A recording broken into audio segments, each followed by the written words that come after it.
संतोष sir जी आज चर्चा करने जा रहा है कर्ज मुक्त भारत अभियान। जी जी जो बिजनेस करने के लिए, अपना व्यापार करने के लिए उन्होंने जो लोन लेते हैं जी जी और उनका बिजनेस सक्सेसफुल नहीं हो पाता है, जी। वो बेचारे फ्लॉप हो जाते हैं। तो वो तो अपना जो बैंक से जो लोन लिए हैं वो लोन भी नहीं दे पाते हैं। तो इस पर आप बिहार सरकार से क्या कहना चाहते हैं?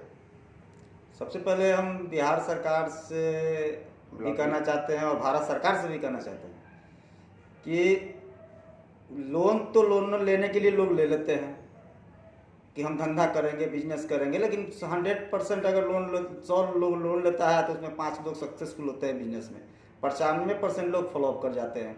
जिस कारण फ्लॉप करने का कारण होता है कि वो जिसके जानकारी नहीं है और वो फ्लॉप कर जाते हैं। फ्लॉप करने के बाद उनके ऊपर कर्जा लोड हो जाता है। संतोष सर जी। और जो बिजनेसमैन जो फ्लॉप कर जाते हैं तो उनको तो जो कर्ज जो बैंक से लिए हुए हैं उनको तो माफ होनी चाहिए।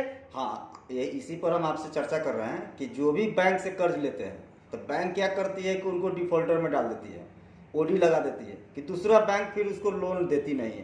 तो इस कारण हम भारत सरकार से मेरा अनुरोध है कि जो भी लोग कर्ज लिए होंगे बिजनेस के नाम पे, चाहे कोई भी नाम पे लोन लेते हैं, अगर फ्लॉप कर गए हैं तो उस पर थोड़ा ध्यान देने की कोशिश करें और उनकी लोन माफ़ किया जाए और ओडी से हटाया जाए, इसलिए कि उसको फिर दोबारा मौका मिले काम करने का। बैंक का लोन है तो बैंक का लोन तो देता ही है, बैंक कभी छोड़ती है थोड़ी है पैसा।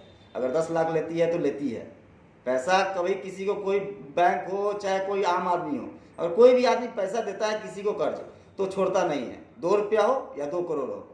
तो इसीलिए मैं भारत सरकार से अनुरोध करता हूँ कि जो भी गरीब लोग अगर लोन लेते हैं, कमज़ोर वर्ग के लोग, तो वो बहुत बड़े दलदल में फंस जाता है। 2 लाख लोन ले लिए, सीधी सी बात है, मैं फंडा छोटा सा फंडा बता रहा हूँ आपको। 2 लाख लोन ले लिया, अब 2 लाख का धंधा कर लिया, बिजनेस कर लिया, 10 महीना चला, 10 20 30 महीना की EMI है, 10 महीना में उसका 2 लाख रुपया डाउन कर गया। मैंने धंधा चला नहीं तो उसी से खाना है, फ्लॉप कर गया। तो फ्लॉप होने के बाद 10 महीना तो जमा किया, अब फिर 26 महीना जमा कहाँ से करेगा? तो इस कारण वो फ्लॉप कर गया। फ्लॉप करने का कारण है कि थोड़ा बिजनेस ग्रोथ नहीं किया, फ्लॉप कर गया। तो हम भारत सरकार से कहना क्या चाहते हो? भारत सरकार से हम कहना यही चाहते हैं कि जो भी लोग लोन लिए हुए हैं, 2 लाख हो, 4 लाख हो, जिनका बिजनेस फ्लॉप हो चुका है, उनको फिर कर्ज माफ होनी चाहिए। कर्जा माफ होनी चाहिए और कर्ज माफ होने के साथ फिर उनको एक बार और मौका दिया जाए धंधा करने के लिए, रुपया को एडजस्टमेंट। जिसका परिवार नहीं चल रहा है वो कहाँ से EMI देगा? वंदे मातरम, भारत माता की जय।